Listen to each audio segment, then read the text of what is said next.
You might think you know the story of Dracula.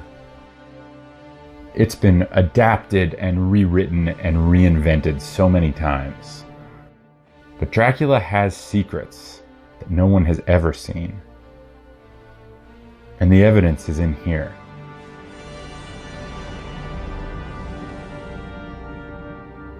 In Bram Stoker's original book, a small group of friends bands together to fight Dracula, this ancient demon. They draw maps and charts, they collect correspondence and newspaper clippings and telegrams, and the book is told through these documents. Dozens of different sources, all assembled into an evidence file, which is intended to prove that Dracula is real. But nearly all of the documents are lost, and these are the words with which Dracula ends.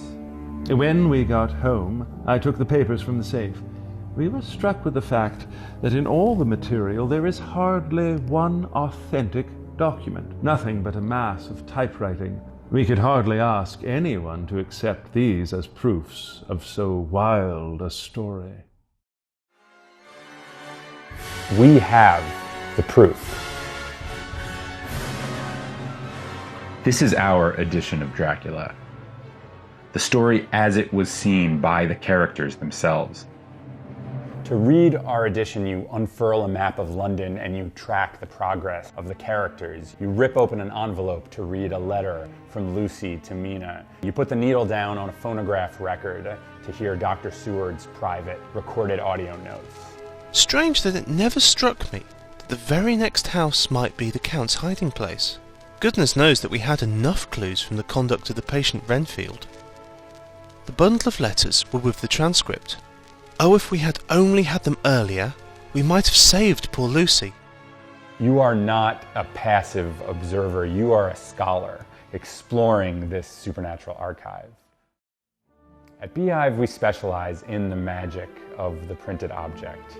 We have now funded 12 different publications right here on Kickstarter, and this project takes our obsession with experiments in design and format and production to its furthest extent with a book that is not even a book. It's a three-dimensional, tangible experience, somewhere between a book and a game and a piece of interactive paper theater.